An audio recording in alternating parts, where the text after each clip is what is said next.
Hey guys, welcome to Wrestling Days and welcome to today's unseen video. We got so much to get through. I actually didn't think this was that stacked, but there's quite a bit in the fun folder and quite a bit in the other folder. So let's get through this WWE folder so we can get to all of that stuff, right? So Emmanuel, thank you. Emmanuel said that his wife told him about an article to do with Corey being cleared. And I was like, I don't remember seeing an article about that, but there is an article about that. So I really appreciate being tagged in this because I'm trying to think if I had ever seen this. I really don't remember seeing this. But basically here, you can see Corey saying, it crossed my mind. I went and spent some time with the doctors in the middle of last year. Now, this article was written early 2024. So when he says middle of last year, he's actually talking about the middle of 2023. I kind of got the itch. This is one of the first times I'm saying this publicly. I have been medically cleared to compete. It's not an immediate goal of mine. It was just something I needed to know for my own sanity. My journey in the ring just got cut short, and it's kind of eaten at me for years. So there we go. I mean, he's still talking about if there's a chance, if there's an opportunity, he would be interested. In a recent interview, Graves' real-life brother Sam confirmed that the SmackDown personality was cleared to wrestle again, right? This article is coming from Sportskeeda, and it was modified on January 29th, 2024. So, I mean, you are going back about 12 months ago. It's not an article that I can recall, but obviously it's an article we would have paid attention to at the time, but probably have took with a bit of, you know, a grain of salt, certainly after a few weeks, months with nothing happening. But with what's happening at the moment, that feels quite interesting. Yeah. Obviously, those close to Corey are saying that all this drama is real. But if he hasn't told them that it isn't real, then that is what they would be saying, isn't it? You know, if he hasn't like clued them in and said, listen, I am going to return to the ring, then, I mean, what can they say? So I don't know. This could be real. This could be fake. Obviously, we've had some news today that those tweets have been deleted.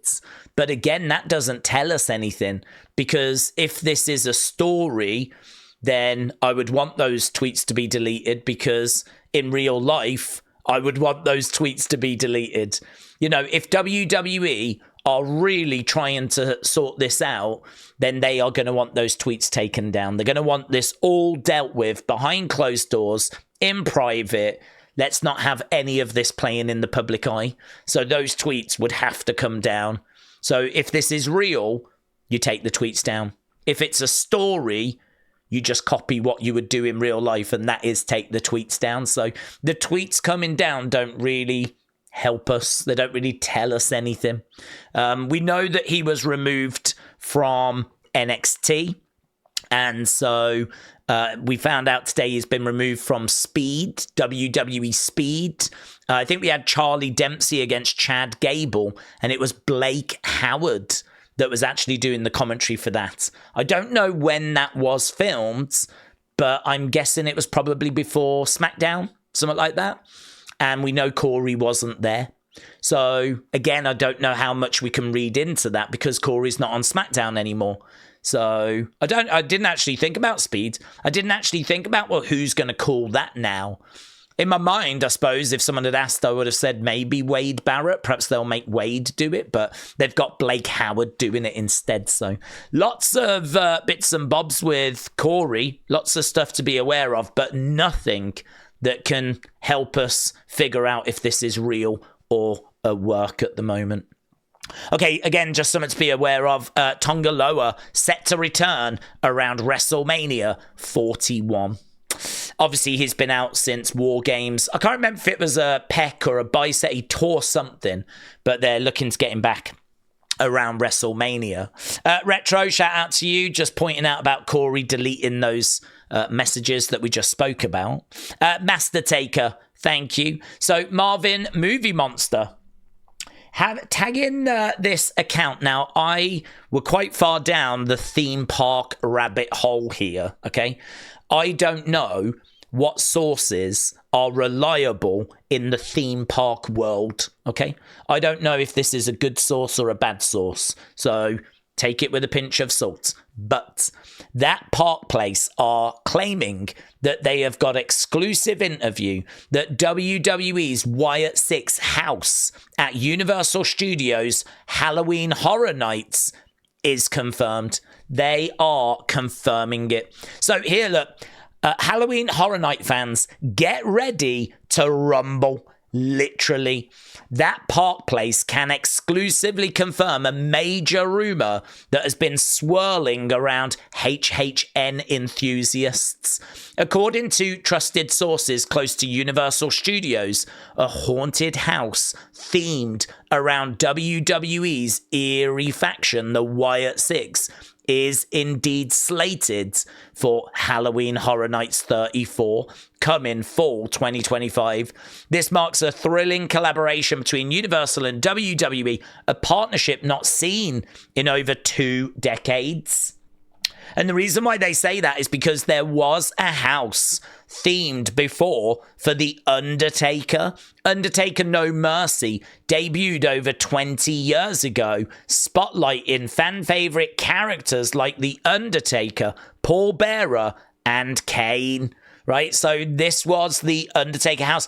I believe this is from, I think it's from an episode of like Raw or SmackDown, right? I think it was shown on TV, but it now lives on WWE Vault. So you can see the Vault logo in the corner. This is Undertaker visiting his haunted house, right? Now, you can watch it properly. Like, it's not that long. It's only a few minutes long. I've taken the sound off for, like, copyright reasons, of course. But there he is. We're going back 20-odd years ago. So I'm guessing, I don't know what year this was, 2003 maybe, something like that. Maybe like a bit later, maybe 2005, but I'm thinking like early 2000s, of course. Like there's Undertaker having a conversation with the haunted house Undertaker.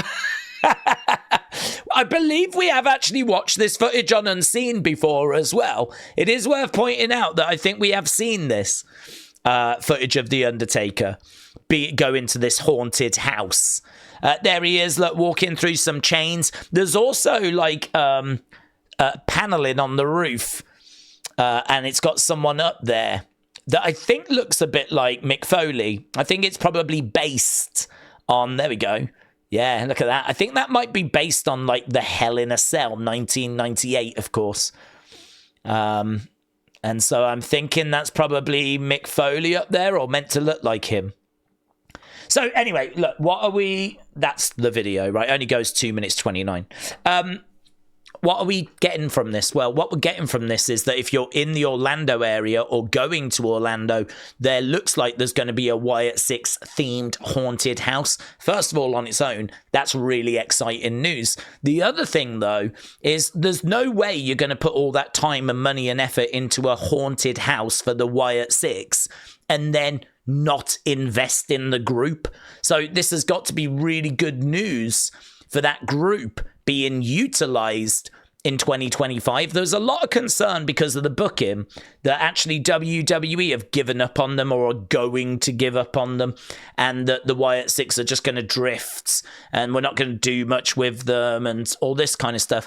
I don't know that that's true. There's something to be optimistic about here. There is a house based on them coming to Universal around Halloween, and that'll be on TV, I'm sure. Like, there'll be an article like we've just seen with the Undertaker one. And, I mean, how cool is that going to be? Imagine if you're in the area and you get to go to that. Like, how cool is it going to be to go to that? So, yeah, honestly, I'm like, I'm thinking, should I jump over to Orlando for a week? Pop over and have a look around. Don't know. I'll probably wait for it to get confirmed first. But any excuse to go back to Orlando, and I'm there. I'm there. So yeah, really good, really exciting. Master Taker, thank you. This was interesting as well. So Sarah said, I gotta say, if it wasn't for Vic Joseph doing such a stellar performance on commentary, I wouldn't tune in. You are the voice of NXT. Vic Joseph said, thank you for the compliment, but you can't forget about Booker T, Mike Rome, Blake Howard, Sarah Schreiber. He doesn't mention Corey Graves. Corey Graves, we know, has been moved to NXT. He had a decision to make there, Vic Joseph. When he responded to this, he had a decision to make, and he's chosen not to mention Corey Graves as being part of that NXT team. Nothing to read into, right? It's just interesting. Had he have mentioned him, it would have been interesting. He hasn't mentioned him. It's just interesting. So just something to be aware of, right? This is interesting as well. Ryder, thank you. Dave Meltzer responding. So it turns out what has happened with the NXT numbers last week. In certain areas, NXT was not being shown. Instead, they were showing news to do with the fires, right? The LA fires. Well, what's happened, apparently, is all the viewers that were watching CW Network between 8 and 10, they've all been credited to NXT. So in some places, NXT wasn't on. The news was on. And they were watching news to do with the LA fires, right? And I'd imagine the interest in that was probably quite high. And so it seems like NXT has benefited from that because they've got all those viewers. So, like, I don't think there's a system set up, to exclude those numbers. I think between the hours of 8 and 10, it was meant to be NXT. So whatever views they got within that time slot went to NXT. But some people were watching the fire coverage and not NXT, right? So it's just one of those weird quirks, weird exception. Probably helped NXT. I don't think it will have hurt NXT. I think it probably would have helped their numbers. We don't know, of course, but those numbers coming out really high, like in the 900,000 range. And we thought it was to do with The Rock, and it probably still was. But even so, just be aware that there's a weird anomaly about last week's numbers due to the LA fires. Now, I don't know if that counts this week. This week, the numbers have come out as 779,000. So I don't know that there's any kind of weirdness here. But yeah, I mean, look, NXT doing a great job at the moment. Got some real momentum, and I thought their show this week was okay. The week before I thought was really good. This week, average. It was all right. Big moment at the end with Bayley and Roxanne, of course, and we've got a bit more on that coming up. Right, WWE has filed a trademark for Cenation. So there we go. Looks like there's going to be collector's albums, stickers, photos, loads of stuff, hashtags, packaging with Cenation on. So they can do whatever they want with it. Obviously, this is John Cena's final year. So it looks like they want that as a trademark. So expect to see that. Let's watch this, shall we? This is Masha Slamovich meeting up with Shawn Michaels backstage at NXT. Hello there. Thank you very much for tonight. Is there anything you liked out there? Thank you for having me. And I said that I was going to bring this title around the world and find the best people to defend it. And so far, I like what I see. All right. Well, just know we're only a phone call away. All right. Congratulations and good luck. Thank you. There we go. So, very short interaction, but it seems like, you know, that's gone out on NXT's Instagram. She was shown during the show. She's clearly going to be in a match. This is just a way of showing her to people that don't know her, like me. I don't think I've ever seen a single one of her matches. So, yeah, this is just kind of like introducing her to the NXT audience, the NXT crowd. So I'll be very interested to see what they do with her, how they use her, what match she ends up having. Right, that was that it for the WWE folder? It was. Okay, let's go fun. There's quite a bit in fun. Here, look, we've got WWE Superstars being asked if they want to have a match with John Cena. Jey Uso is in denial, says Fade. His farewell tour, what would it mean to you to get a match with him before he retires? I hadn't even considered that, honestly. I wrestled against John and I wrestled with John. He talk about it's a farewell tour, whatever. He lying to all of us, man. That's a tough one because I don't know if that would jeopardize our friendship, so I don't think about it. I guess maybe you could say that's a bucket list thing. This modern quarterback going against him, somebody who I modeled so much of what I do after, it's daunting. John got like 15 more years left on him. He's gonna come back, all right? His farewell tour, what would it mean? Jey Uso's just not having it, is he? He just can't accept it. Yeah, look at this. So Roxanne getting into a bit of back and forth with Bayley, but here's Roxanne dressed as Bayley. This is, I think, from one of the Halloween house shows, because what they tend to do is they tend to, as like a bit of a tradition, do a bit of a Halloween battle royal and get like all the stars to dress up in fancy dress. So here, look, we've got Roxanne. She came out dressed up as Bayley. Look at that, loving it. And we know that she was a Bayley fan because she put this out as well. I always wanted to be better than my role models. Obviously, Bayley and Roxanne brawling at the end of NXT, as we said. That was probably the highlight of the show. But this image was shared as well of Bayley and Roxanne meeting. I don't know why she put the cross there, right? If I was doing the cross, I would have it go through her face. But instead, it's just like there on her hair, so whatever. But yeah, so there we go, these two meeting, I think back in 2015 apparently. So there we go. So that should be a really fun feud, man, really fun. Fade said CM Punk getting his flowers after the first ever main event on Netflix. Have a little look at this. So here, look, we've got CM Punk backstage. There's The Rock with Seth. Seth going to the ring. This is, I think, just before their match. This was obviously Raw. There's the commentators. What up, man?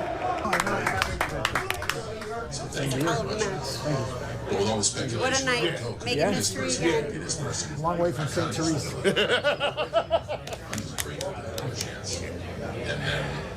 It's just really cool, isn't it, seeing Steph interact with the wrestlers backstage. She shook his hand. She was like, hell of a match, making history once again, smile on her face. I didn't quite catch what he said. Something like, we're a hell of a way from St. Therese. I don't know quite what that means. That seems like something between him and Paul Heyman, right?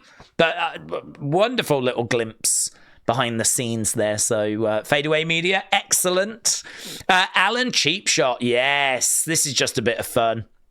So this is just a thread that shows you all of, not even all, just a small part of Hogan's lies and exaggerations from throughout the years. There's some absolutely mental stuff in here. Like this one here, look. Hulk Rules, an album released by Hulk Hogan and the Wrestling Boot Band. One of the most famous tracks from the album is a tribute song called Hulkster in Heaven, right? According to Hogan, he met a very ill Make-A-Wish kid in England and he got him a ticket to SummerSlam at Wembley to watch him wrestle in the main event. Hogan wasn't at SummerSlam and he wasn't in the UK at the time. Hogan told Undertaker that Undertaker had caused permanent damage to Hogan's neck by botching the tombstone spot. Taker believed him for the better part of 2 years before finally seeing a tape of the match, which clearly showed that Hogan's head came nowhere near the chair. Right? You can see Hogan's head there. Doesn't actually touch the chair, right? Like, it's not botched. You can see there's still a gap there between Hogan's. You can see the black of Undertaker's. And then Hogan tucks his head in. Doesn't touch the chair.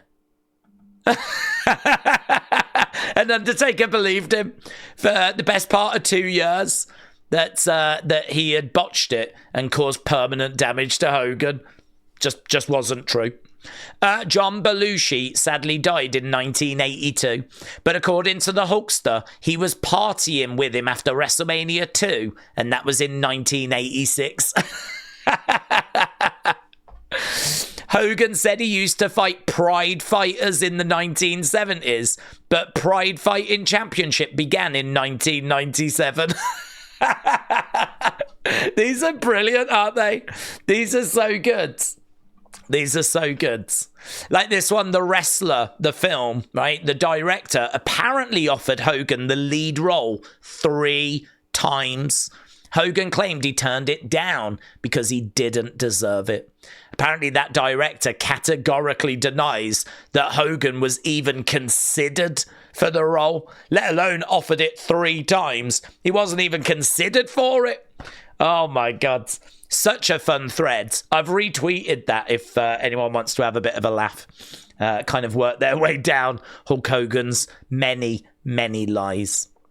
Right, TJF 1983, thank you. So Lex Lugar made a guest appearance on the TV show Superboy I've never heard of Superboy. In 1990, he played a villain in a dream sequence.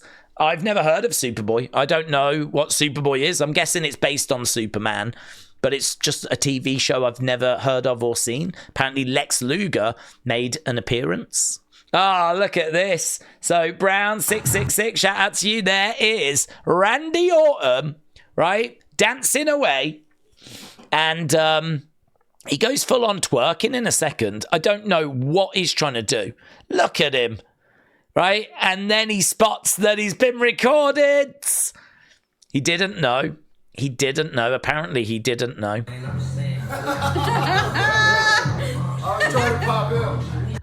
I was trying to pop him. So there must be someone out of shot, right? And so Randy must have been doing this to try and get someone to laugh. So there must have been someone outside the garage that we can't see. Because Randy's like, I was trying to pop him. I was trying to get him to laugh. So look, he's dancing. All this, yeah. And he's going to do a little twerk and everything.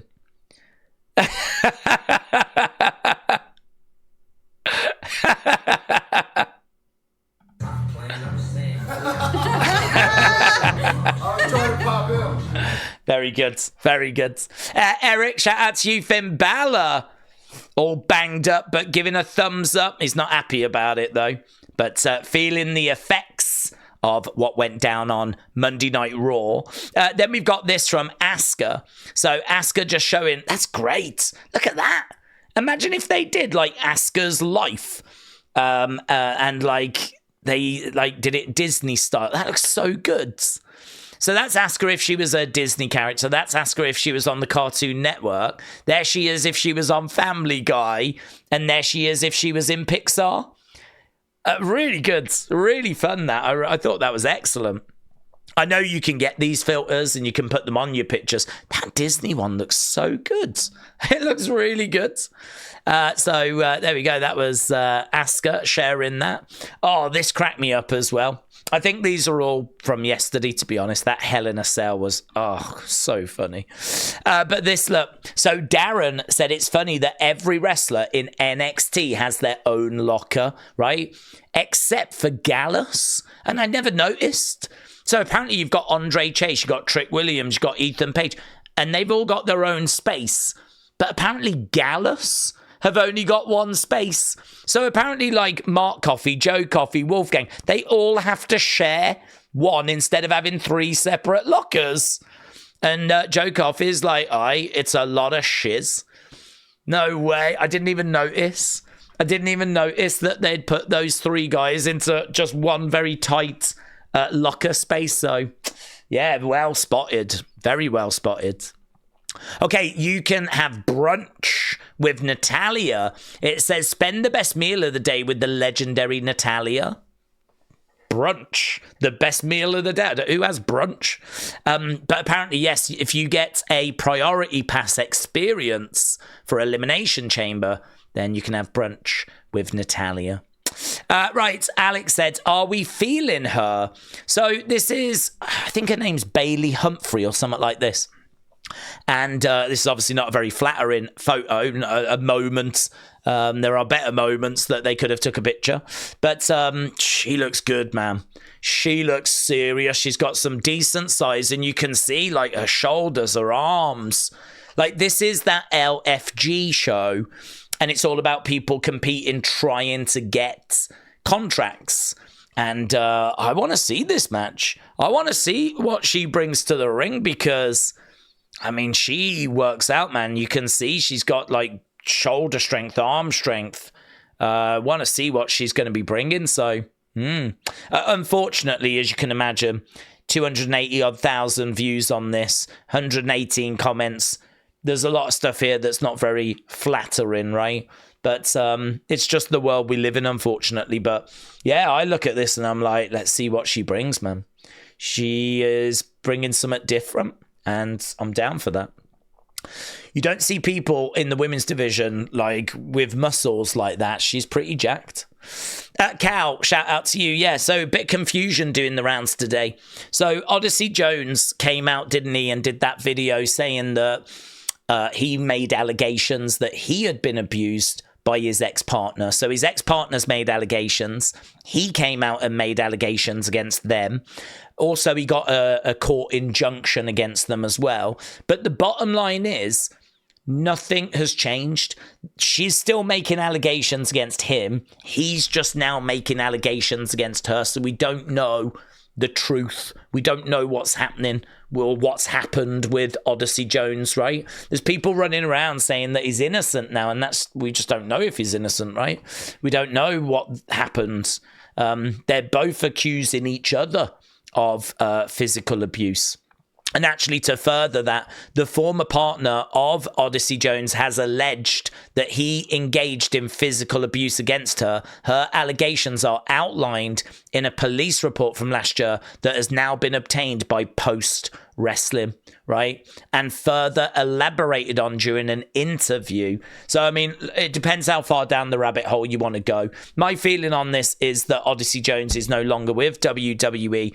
The allegations against him have not been resolved. He's just come out and now made allegations of his own, and the whole thing is still very, very messy. So if you're sat there thinking that Odyssey Jones is going to find his way back to WWE sometime soon, it really, really does not feel that way.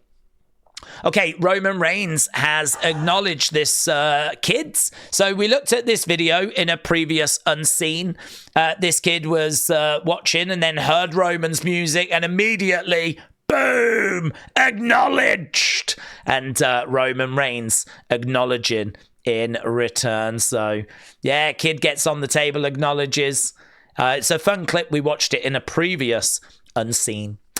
You can do a meet and greet with Trish through Fanatics. This is going to be at the Indianapolis Convention Center. So there we go. We've got a meet and greet. Word of Wrestling, Alexa Bliss is officially back to her pre-pregnancy weight. This picture has had quite a few views. It's had a lot of engagement. And I was trying to figure out why, because there's no teases here of her new character or something like that. I mean, all I would say is that she's got back to her pre-pregnancy weight, which is obviously a great achievement. And I think that it's quite a personal image as well. You know, this is us inside her bathroom. You know, she's showing us her in, I don't know if these are her pajamas or not, I'm not sure. But, you know, she's not like out on the town with a kid and a husband and posing. It feels a bit more intimate. It feels a lot more personal. And I think that that's something which has maybe played well with the WWE wrestling fans. I did wonder if it was to do with her showing off some skin. And actually, you know, the pervs might have come out in force. But to be honest, she tends to show that off when she wrestles. Like, you know, her stomach and everything. There's not really anything there out the ordinary. But I think this was approaching like 500,000 views. And was still going. So, but she's a popular woman, isn't she? So there we go. Just thought you might be interested. Billy, shout out to you. So I don't quite get this, to be honest, but Billy's saying that it indicates Lince might be going back to WWE, maybe NXT. I don't know. I mean, all he said is my favorite mask, and you can see the WWE logo there. But again, around Royal Rumble time, we get lots of teases because people want people to speculate that they might pop up in the Rumble. So, I don't know. It's one of those where I'll believe it when I see it. I don't know that there's anything to this. But again, it made a little bit of noise, so I thought I would bring it to your attention. And Hogan has indicated that he is going to be involved in Donald Trump's presidential inauguration. So, there we go. He is not backing down from his support with Donald Trump. I don't think he should, to be honest. I kind of think like the damage is done in that regard. So, you know, if he's excited about this, then why not? You know, he's already like the damage is done. Everyone looks at him now as being someone that has aligned himself with Donald Trump, thrown his support behind Donald Trump. So doesn't really make much sense to kind of back away from it now, does it? Just because you got booed. So, yeah, probably not surprising news, but news all the same. Okay, so that was the other folder. Let's jump over to community. TJF1983, just 49 minutes ago, said I posted one of my favorite Carrion promos, and he reposted a funny message. So let's have a look, see what Carrion said. He said, in my defense, I had 5 espressos. But I can't think of that word without thinking about Sabrina Carpenter. Before I went out there, and I was still a little hopped up. Thank you, Scarlett, as always, for not allowing me to get arrested. Seemed like a really good idea in the moment. I think he was talking, because I did just quickly watch the clip. I think he was talking about jumping Xavier Woods. It's an old clip. It's not anything like that we need to be aware of for like current storyline. So, I don't know, it's disappeared.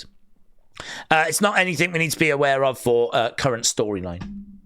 So yeah, TJF, well done. Alex, shout out to you, said, I thought you might find this interesting. My dad is a comic artist, and a good friend of his made a comic version of the biography of Andre the Giant. He even signed my copy. I really like this. I think this is great. I've never seen it before. I am an Andre fan, of course, for what he did for the business. And look at it. It just looks so easy to read and engaging and insightful. So I really like that. So yes, you are correct. You said, I thought you might like this. You might find this interesting. Correct. I think it looks absolutely awesome. So Alex, thank you. Casper, congrats, getting a like from Karrion Kross, and getting these from your nephew. Came back and surprised with some minifigures. So really cool. Really, really cool. I think we've got a picture there of the nephews, the troublemakers, and we've got these minifigures, Roman and The Rock. And I think there's a few of these to collect. You can get like Alexa and Becky and Charlotte and Roman and Seth and all the big names. So very, very cool. So shout out to you guys. Travis, shout out to you, said our tribal chief has acknowledged that viral video. We just looked at that. This is why he is the OTC, and I proudly raised my finger in the air when our tribal chief Roman Reigns says acknowledge me. So look at that, an OTC shirt. Travis in full acknowledging mode. Very good. Raymond getting a reply from Karrion Kross. So Raymond said, TikTok, Karrion Kross, sounds like you have your next target. Karrion said, once upon a time, he opened a box and received a gift. There was, do you know what? I'm still thinking Sammy, right? And I can't remember Sammy opening a box. He did get those flowers, and it did say, but I don't remember if they were in a box. I can't remember if they were in a box. But there was those flowers and that message that said TikTok. We looked at that yesterday. So I'm still thinking Sammy. But very interesting. Also, Raymond getting a like from Sarah Schreiber. Very good, very cool. Sanan said, I got an Ultimate Edition Bray Wyatt. There we go, it's out, it's available. People can get them now. That's SICKS character. So cool. And Mosh X Fiend has got one on the way as well. Missy says, never have I ever got a like from anyone more famous than you, Days. But oh my God, I tweeted and he liked it. So getting a like from Carrion. And I think we've got these from yesterday, aren't they? Wrestle Night off to the Rumble. And Dirksby getting a follow from the Jumping Bomb Angels. Very good. There's only thanks left to do to put a bow on this episode of Unseen.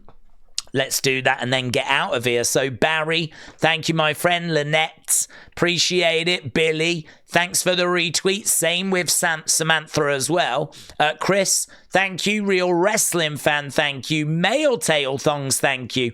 Christopher, appreciate it. Bird Wrestling's biggest fan, thank you. Bradley, appreciate it. Joel, thank you, my friend. Raymond, thank you. Sweet Chin Wrestling, thank you. Wrestle Night, appreciate it. The Gallus, funny little Gallus thing. Master Taker, thank you. McFly, appreciate it. Lynette, thank you. Robin, thank you. Emmanuel, thank you. It's Kaz81, shout out to you. Shaq Diesel, thank you, my friend. J Omega, thank you. And Duke's Wrestling, shout out to you. There we go. That was Unseen. I hope you enjoyed it. I thought the Halloween Horror Night thing was really fun, really interesting. So yeah, appreciate all the support with this video series. It's obviously so important to the channel. And yeah, if you keep on watching, I'll keep on making them. And I'll be back with another episode for you tomorrow. So thanks for watching. Bye for now.